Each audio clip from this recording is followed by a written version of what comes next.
नमस्कार, स्वागत है आपका कमोडिटी निवेश में, जहां हम आपको न सिर्फ कमोडिटी बाजार की खबरों से रूबरू कराते हैं बल्कि बेहतर ट्रेडिंग कॉल्स भी आपके लिए हम लेकर आते हैं। साथ ही हमारे एक्सपर्ट्स कमोडिटी बाजार से जुड़े आपके सवालों के जवाब भी देते हैं।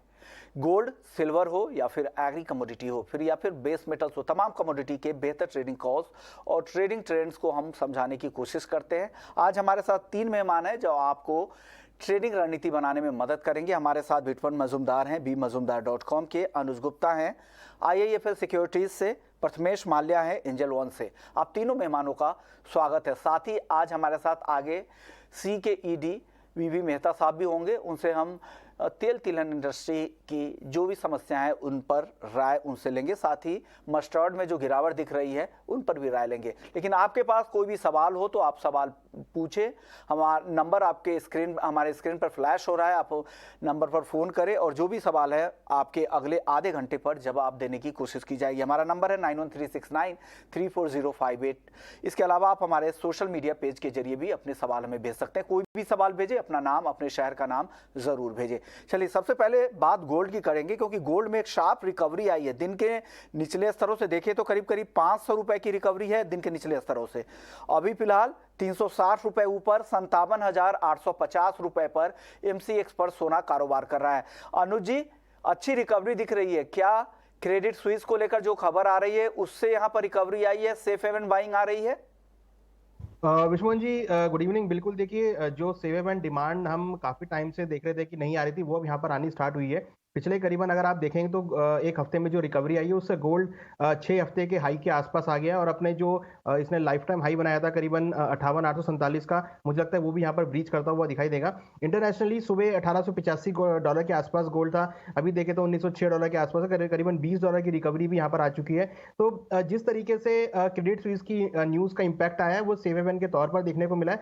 और मुझे लगता है कि ये जो फियास्को चल रहा है फाइनेंशियल क्राइसिस का, ये डेफिनेटली थोड़ा और लंबा जा सकता है, जिससे कहीं ना कहीं आपको सेव हेवन डिमांड गोल्ड में यहाँ पर बनता हुआ दिखाई देगा। तो मेरा व्यू है कि गोल्ड में जल्दी आपको 58,000 के ऊपर के लेवल और $1,920 आपको इंटरनेशनल मार्केट में देखने को मिल सकते हैं। और डॉलर इंडेक्स मुझे लग रहा है कि अगेन आपको 101 के लेवल पर आता हुआ दिखाई देगा।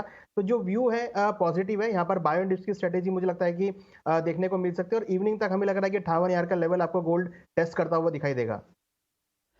तो जिस तरह से क्रेडिट स्विस की खबर आई थी उसके बाद क्रेडिट स्विस के शेयर में भी 24% तक की गिरावट देखने को मिली है और वो ट्रेडिंग भी वहाँ पर हॉल्ट हो गया है। जिस तरह से खबर आ रही थी कि सऊदी बैंकर्स ने रूल आउट किया, मना किया है कि वो फर्दर वहाँ पर इन्वेस्टमेंट नहीं करेंगे, उस खबर से का यहाँ पर दबाव बना है। लेकिन फ़ायदा यहाँ पर बुलियन मार्केट को हो रहा है। अनुज जी, क्या लग रहा है? चांदी में भी अच्छी रिकवरी है दिन के लोअर लेवल से अगर आप देखिए, हालांकि अभी 200 रुपए ही ऊपर दिखेगा, लेकिन लोअर लेवल से अच्छी रिकवरी दिख रही है। क्या ये रिकवरी आगे तेजी से बढ़ेगी चांदी में भी शाम के सत्र में आज?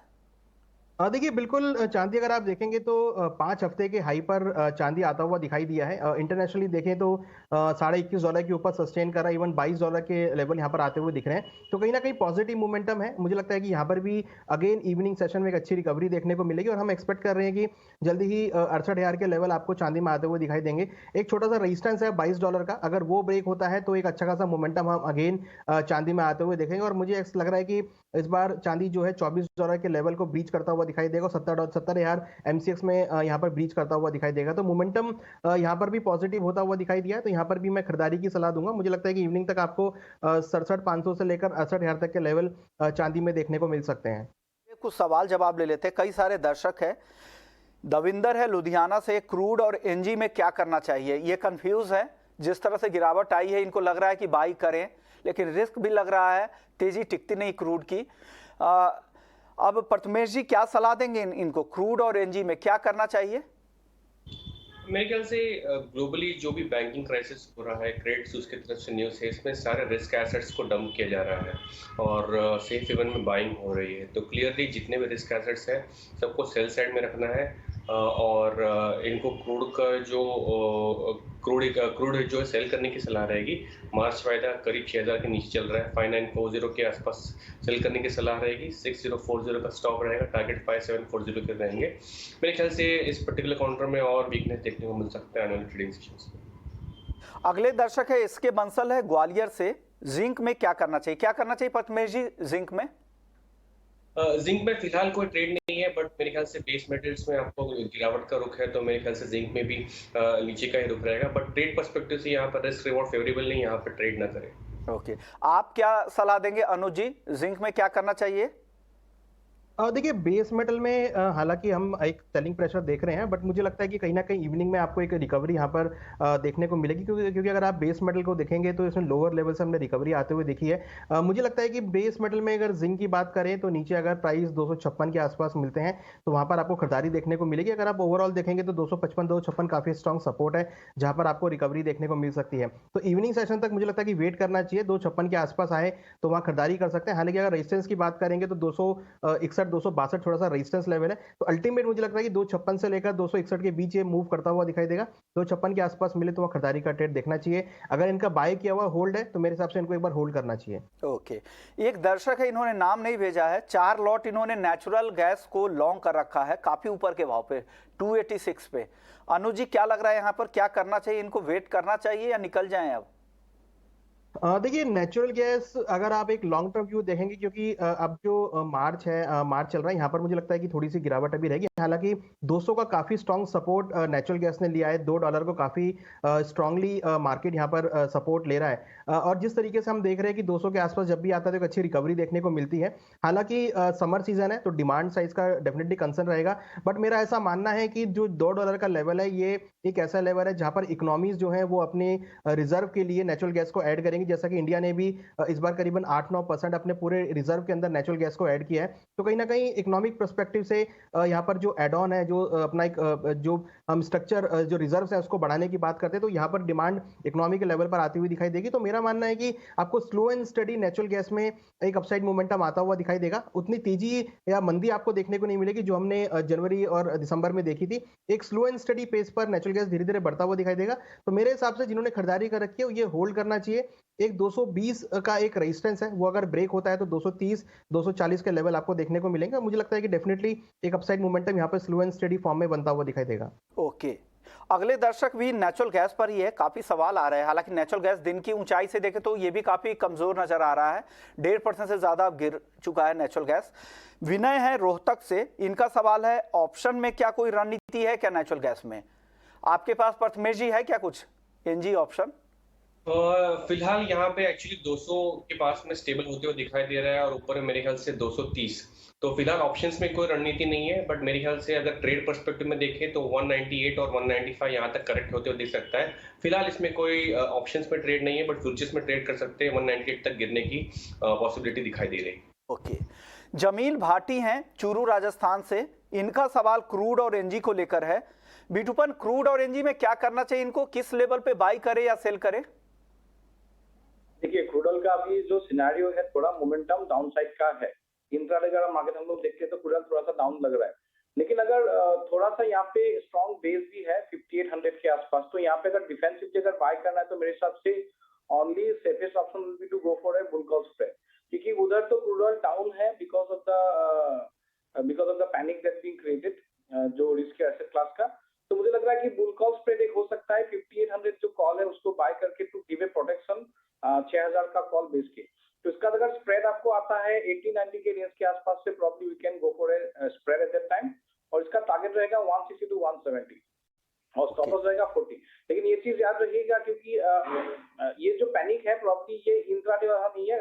अगर पैनिक स्टेबलाइज हो जाता है तो थोड़ा बहुत शायद क्रूड ऑयल में पुल बैक बन सकता है, क्योंकि $70 के आसपास क्रूड ऑयल का स्ट्रॉन्ग एक बेस है। थोड़ा पुल बैक आता है तो मेरे हिसाब से 170 टारगेट पॉसिबल है। लेकिन नेगेटिव पोजीशन यहाँ पे क्रूड ऑयल में डायरेक्ट कॉल या डायरेक्ट फ्यूचर ट्रेड करना यहाँ पे थोड़ा सा रिस्की रहेगा। कोई भी मोमेंटम ट्रेड करते हैं जो फटाक से एक मोमेंटम स्विंग आ गया उसके लिए कर सकते हैं, लेकिन अगर उनको ट्रेड करके बाय साइड में ट्रेड करना है बॉटम लेवल में safest way is the bull call spread. अगले दर्शक हमारे साथ क्रिश हैं दिल्ली से, कॉपर में क्या करना चाहिए, कॉपर में क्या करे बिटूपन? कॉपर में देखिए मुझे सिनेरियो थोड़ा डाउनसाइड का लग रहा है। कॉपर क्योंकि जो पैनिक है, पैनिक के कारण थोड़ा इंट्राडे स्विंग डाउन हो सकता है। 758-59 के आसपास मेरे हिसाब से एक सेल बनेगा।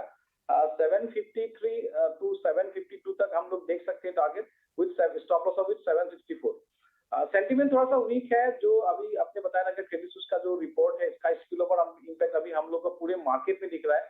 अभी जो इंडियन इक्विटीज में भी आज सेल ऑफ दिखा, निफ्टी भी अच्छा वीक क्लोज हुआ, ग्लोबल मार्केट में सेल ऑफ है, तो उसके कारण थोड़ा बहुत स्लाइड पैनिक रहेगा, लेकिन कॉपर में स्लाइड शार्पेस्ट कट उतना नहीं है, लेकिन हाँ डिक्लाइन पॉसिबल है विद स्टॉप लॉस ऑफ 764 763 के आसपास आप लेके we can hold for a short for a day. अगले दर्शक है किशन है नासिक से। सिल्वर जुलाई इन्होंने 64,000 रुपए पे शॉर्ट किया है, क्या करना चाहिए यहाँ पे बिटकॉइन? इनको 64,000 पे शॉर्ट है।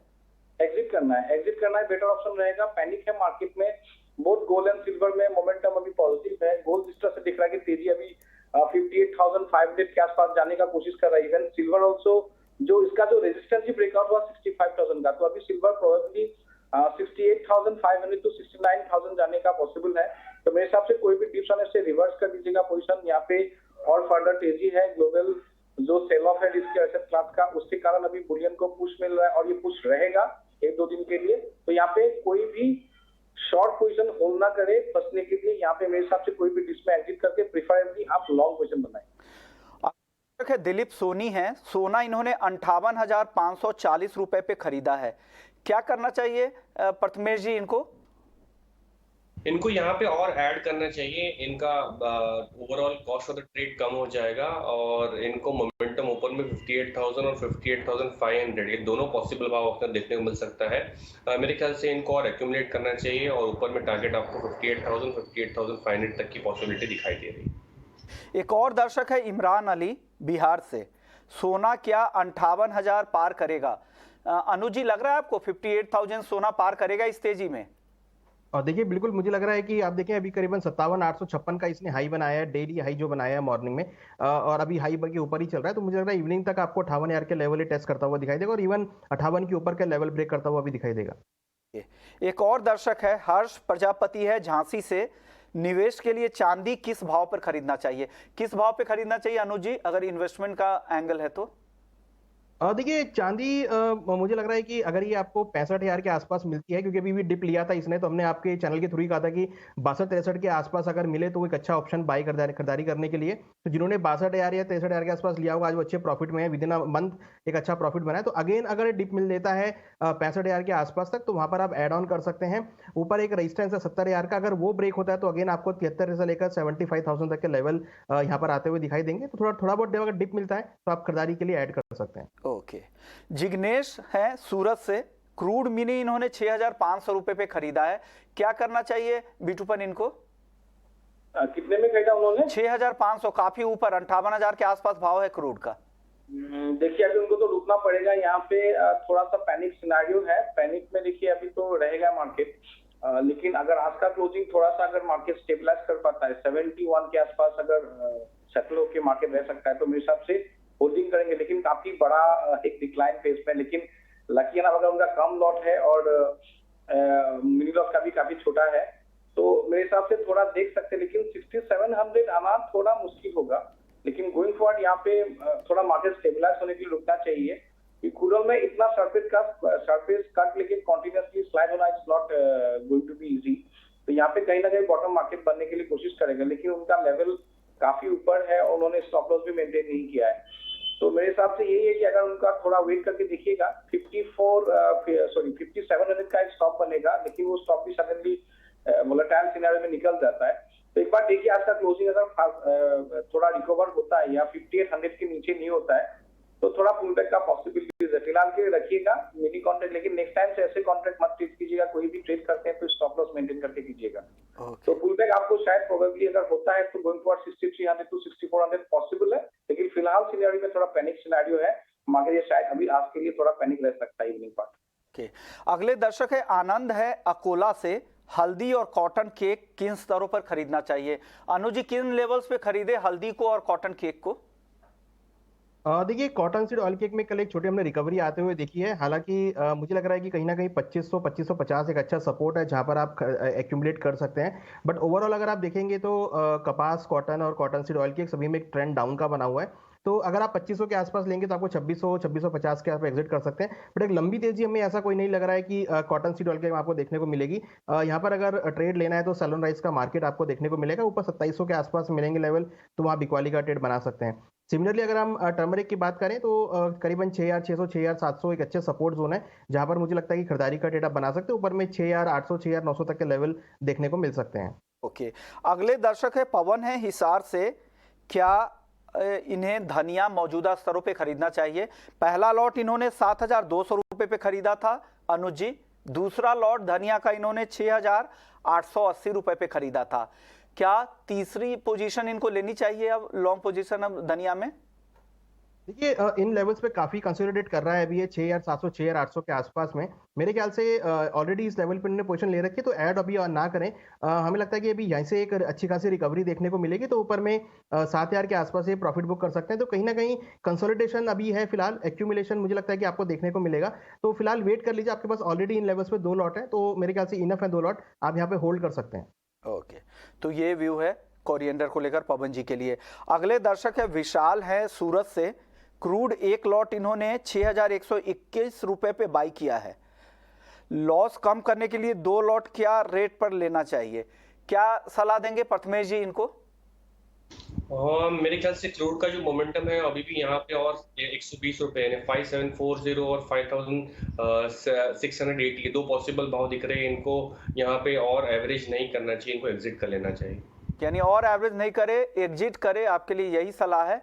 और आपकी जो खरीद भाव है उससे करीब करीब 300 रुपए, क्या गिरावट बढ़ती ही जा रही है। देखिए अब 3% तक कच्चा तेल नीचे आ गया। जब शो की शुरुआत में हल्की गिरावट दिख रही थी और वो गिरावट बढ़ती बढ़ती अब देखिए 170 रुपए नीचे एमसीएक्स पर क्रूड का भाव आ चुका है और ये गिरावट लगातार बढ़ रही है। ब्रेंट क्रूड का भाव $76 तक आ चुका है। WTI क्रूड $70 तक फिसल चुका है। जबरदस्त गिरावट का रुख है। करीब करीब हफ्ते भर की अगर बात करें तो 9% तक की गिरावट कच्चे तेल में हफ्ते भर में आ चुकी है और यह गिरावट अभी भी थमने का नाम नहीं ले रही है। चलिए, इसलिए सवाल बहुत सारे क्रूड को लेकर ही आ रहे हैं। एक और सवाल चांदी पर है। परवीन है हिसार से, 65,300 रुपए पे चांदी इन्होंने खरीदा है 2 लॉट। क्या करना चाहिए बिटूपन इनको? देखिए चांदी में तो मेरे हिसाब से अच्छा लेवल पे उन्होंने एंट्री किया था, जो टेक्निकल रेजिस्टेंस था उन्होंने ब्रेकआउट पे लिया। तो मेरे हिसाब से 3 लॉट में है तो थोड़ा सा रुक जाइए, आज एक मोमेंटम और भी तेजी का है। 68,500 तक देखिए मार्केट, मेरे हिसाब से वहां पे आप बुक करने के लिए सोच सकते हैं फिलहाल के लिए। तो फिलहाल जो सिनेरियो है देखिए, क्योंकि डॉलर रूपी में भी इधर आपको पुश कर रहा है। यहाँ पे स्पॉट सिल्वर में इतना मूवमेंट नहीं होने से भी यहाँ पे डॉलर रूपी अभी शार्प स्पाइक आया है, तो उसके कारण भी आपको पॉजिटिव थोड़ा ट्रिगर मिल रहा है। तो मेरे हिसाब से 68,400 to 500 इज वेरी अचीवेबल। वहां पे थोड़ा पार्शियली तो एटलीस्ट बुक करने के लिए सोच लीजिएगा। उसके बाद देखते हैं और क्या होता है, क्योंकि और कितना पैनिक बनता है, क्योंकि अभी जो यूरोपियन मार्केट में स्टॉक्स में सेल ऑफ है क्रेडिट सूज के कारण, यूएस मार्केट में भी थोड़ा पैनिक क्रिएशन हो सकता है और वो कितना दिन लगता है, वो that will give you further movement. तो मेरे हिसाब से वो देखिएगा, आपको पहला तो टारगेट 60,500 मुझे दिख रहा है सामने से। चलिए, अब क्रूड पर अगला सवाल फिर से आ गया है। 6,220 रुपए पे इन्होंने 9 लॉट बाई किया है। अब क्या करना चाहिए? काफी नुकसान हो रहा है। किरण है लुधियाना से। क्या करना चाहिए अनुज जी इनको? काफी ऊपर की बाइंग है, 400 रुपए नीचे आ गया है। ऐसे वोलेटाइल मार्केट में इतनी हेवी पोजीशन है इनके पास, 9 लॉट बाई कर रखा है इतने ऊपर के भाव पर। देखिए मुझे लगता है कि इनको निकल जाना चाहिए, नहीं तो यहाँ पर ये जो 5,800 का पुट ऑप्शन है, जो कि करीबन 66 रुपए के आसपास है, उसमें पोजीशन बना सकते हैं। क्योंकि हमें लग रहा है कि अभी जो क्रूड ने करेक्शन लिया है, एक बार $72 तक के लेवल आ सकते हैं और एक्सपेक्ट करें कि एक बार नीचे एमसीएक्स में 5600 तक के लेवल दिखा सकते हैं। तो पोजीशन को हेज करने के लिए 5800 के आसपास की जो पुट ऑप्शन है उसमें खरीदारी का ट्रेड बनाए। हमें लगता है कि यहाँ पे उनकी पोजीशन हेज होती हुई दिखाई देगी और 5600 के आसपास ही उसमें निकल सकते हैं। हालांकि मुझे लगता है कि इनको फ्यूचर की जो पोजीशन है उसको हल्का करना पड़ेगा, क्योंकि लग नहीं रहा है कि मार्केट में कोई ऐसा बड़ा रिवर्सल देखने को मिलेगा। क्योंकि अगर आप फंडामेंटल साइड जाएंगे तो क्रूड की जो सप्लाईज हैं यूएस के अंदर वो इंक्रीज हुई हैं और जिस तरीके से जो बैंक फियास्को चल रहा है उससे कहीं ना कहीं हद तक जो डिमांड है वो यहाँ पर कम होती हुई दिखाई दी, तो उससे काफी हद तक एक सेलिंग प्रेशर यहाँ पर एक्टिवेट होता हुआ दिखाई दिया है। एक और सवाल किरण का था एनजी पे। प्रथमेश जी क्या करना चाहिए? 12 लॉट है इनके पास, 244 रुपए पर बाई किया हुआ है। ये भी काफी ऊपर की बाइंग है, इसमें भी काफी नुकसान है, क्या करें? क्लियरली नेचुरल गैस में कैरी फॉरवर्ड पोजीशंस नहीं कैरी करना चाहिए और ये क्लियर एग्जिट है और इनको एग्जिट कर लेना चाहिए। हालांकि 200 के आसपास जो है ये स्टेबल होते हुए दिख रहा है, बट अगेन इनकी जो बाइंग पोजीशन है काफी ऊपर तक की है, इस पर स्टॉप लॉस लगाकर ही काम करें वरना एनजी में ट्रेड ना करें। चलिए अब तेल तिलहन इंडस्ट्री की बात कर लेते हैं। हमारे साथ बीवी मेहता साहब है, ईडी हैं सॉल्वेंट एक्सट्रैक्टर एसोसिएशन से।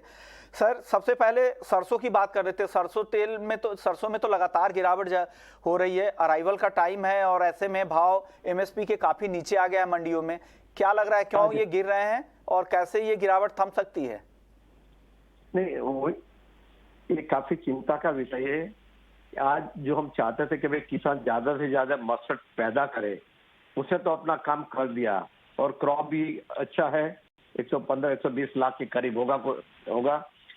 मगर जब ये किसान माल लेके आ रहा है और तभी उनको एमएसपी भी नहीं मिल रही है और एमएसपी 300 से 400 रुपए नीचे बेचना पड़ रहा है, तो काफी चिंता का विषय है। किसान डिस्करेज हो जाएगा। इसके लिए आज हमने एक रिप्रेजेंटेटिव मेमोरेंडम भेजा है मिनिस्ट्री ऑफ एग्रीकल्चर को और मिनिस्ट्री ऑफ फूड को कि भाई इमीडिएटली आप उसमें एक्शन लीजिए। 3-4 एक्शन सुझाव किया है। एक तो गए नाफेड को काफी जोरों से इंटरवेंट करने के बोलिए। दूसरा जो इम्पोर्ट ड्यूटी में आरबीडी ओलिन है जो 12.5% 20% कर दीजिए, क्योंकि उनके वजह से बाकी के तेल भी दबा रहा है और सीट के भाव दबा रहा है। तीसरा गवर्नमेंट को एक और सुझाव दिया कि मौका भी है, गवर्नमेंट अपनी बफर स्टॉक कर ले मस्टर्ड का 15, 20, 25 लाख टन का, तो जब भी भाव ऊपर जाएगा कभी तो रिलीज कर सकते हैं और मस्टर्ड आप 1 साल 2 साल रख सकते हैं, तो इससे तकलीफ नहीं है। तो अभी इमीडिएटली गवर्नमेंट को एमएसपी को डिफेंड करने के लिए ड्यूटी बढ़ानी चाहिए, नाफेड को गेयर अप करना चाहिए और तीसरा फ्यूचर ट्रेडिंग भी खोलने का सोचना चाहिए मस्टर्ड में। इन अहम सुझाव, एक तो रिफाइंड पाम तेल पर पाबंदी आपको लगानी पड़ेगी। क्रूड पाम तेल और जो रिफाइंड पाम तेल का ड्यूटी डिफरेंस है इंपोर्ट ड्यूटी का, वो उसको बढ़ाकर एक कम से कम 22% इंपोर्ट ड्यूटी करने की मांग आरबीडी पामोलिन में की रही। तो सर क्या इंपोर्ट ड्यूटी पूरी तरह से इंपोर्ट ड्यूटी बढ़ाने की मांग कर रहे हैं या एग्री सेस बढ़ाने की मांग कर रहे हैं आप लोग रिफाइंड पाम तेल पर? एग्री सेस हम सुझाव दिया थी, अल्टीमेटली इफेक्टिव ड्यूटी 22% होगी, पर इंपोर्ट ड्यूटी की जगह पे अगर आप एग्री सेस बढ़ाएंगे तो जो प्रॉब्लम, नहीं तो क्या होगा जब भी आपकी यहाँ ड्यूटी बढ़ जाएगी तो फिर से नेपाल और बांग्लादेश से आना शुरू हो जाएगा। पर अगर सेस है तो सेस एप्लीकेबल है, उसे out of purview of the सप्ताह में है, इसकी वजह उसको ड्यूटी भरनी पड़ेगी। तो फिर से अभी का जो पोजीशन हो जैसा आज नहीं आ रहा है क्योंकि उनको एनकरेजमेंट नहीं मिल रहा है। अगर ड्यूटी बढ़ाते हैं तो उनको फिर से नेपाल चालू हो जाएगा, बांग्लादेश चालू हो जाएगा। तो अगर सेस बढ़ाएगा तो सेस उनको भी लगेगी, साफ्टा कॉन्ट्रैक्ट के नीचे जो एक्सपोर्ट करेगा इंडिया को तो ड्यूटी लगेगी, तो वो डिस्करेज हो जाएंगे। It's win situation without disturbing अपना यहाँ ड्यूटी स्ट्रक्चर वही रखे। अगर एग्री सेस बढ़ाएंगे तो नेपाल वगैरह से जो इंपोर्ट होता है वो इंपोर्ट थम जाएगा, तो इंपोर्ट ड्यूटी बढ़ाने की बजाय एग्री सेस बढ़ाने का सुझाव सी की तरफ से दिया जा रहा है। साथ ही अगर सरसों के गिरते दाम को अगर रोकना है तो यहाँ पर नाफेड को खरीदारी तेज करनी होगी और साथ ही इंपोर्ट पर तो पाबंदी लगाना जरूरी है ही, क्योंकि जिस तरह से रिकॉर्ड इंपोर्ट खाने के तेल का हुआ है उसका भी यहाँ पर असर है। घरेलू बाजार में सप्लाई इतनी ज्यादा है, अराइवल का प्रेशर है। ऐसे में अगर आपको आत्मनिर्भर बनना है, किसानों को बढ़ावा देना है खेती के लिए, तो ये कदम तो उठाने होंगे। शुक्रिया मेहता साहब, आपने वक्त निकाला हमारे लिए। चलिए दर्शकों के एक दो और सवाल ले लेते हैं। गोल्ड पर अगला सवाल है। 57,650 रुपये में एक लॉट गोल्ड सेल किया है परवीन हिसार ने, क्या करना चाहिए प्रथमेश जी?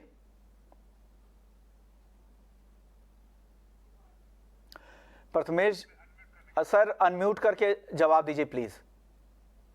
इनको सेल्स की पोजीशन बनाई इन्होंने क्लियरली। मोमेंटम इस पर्टिकुलर काउंटर में ऑफसाइड का है 58,000 और 58,500 का। इनको क्लियरली सेल्स पोजीशन से निकल के पोजीशन रिवर्स करनी चाहिए। ऊपर वाले भाव ज्यादा आने की पॉसिबिलिटी ज्यादा दिखाई दे रहा है। छोटा सा जवाब चाहेंगे बिटपन आपसे। आरती हैं लखनऊ से, क्रूड में आज बाई या सेल, क्या शाम के लिए क्या रणनीति, अगर कोई ऑप्शन में है तो वो भी बता दीजिए फटाफट। मैं तो डिफेंसिवली वही सोच रहा हूँ कि अगर किसी को ट्रेड करना है तो बुल कॉल स्प्रेड पे रहिए, क्योंकि 70 का रेंज सपोर्ट में मेरे हिसाब से दिख रहा है। तो यहाँ पे शायद पैनिक है फिलहाल के लिए, लेकिन कूलर शायद स्टेबलाइज कर सकता है। तो बुल कॉल स्प्रेड कीजिएगा, 5800 कॉल बाय करके 6000 के कॉल को बेचना, लेकिन नेगेटिव पोजीशन ना बनाइए। ओके, नेकेड पोजीशन नहीं बना है, मार्केट कभी भी वोलेटाइल है, किसी और जा सकता है। तो अगर क्रूड में अगर आपको ट्रेड लेना है तो 58,000 के स्ट्राइक की कॉल ऑप्शन आपको खरीदने की सलाह है, और बेचना है आपको 6,000 का कॉल ऑप्शन। 90 का स्प्रेड है जो टारगेट 170 का दे रहा है बिटपन। शुक्रिया बिटपन आपका, अनुज जी आपका और प्रथमेश जी आपका, आप लोगों ने वक्त निकाला। तो कमोडिटी निवेश में इतना ही, लेकिन आप बने रहिए हमारे साथ। ब्रेक के बाद आपके लिए लेकर आएंगे स्वदेश विशेष। नमस्कार।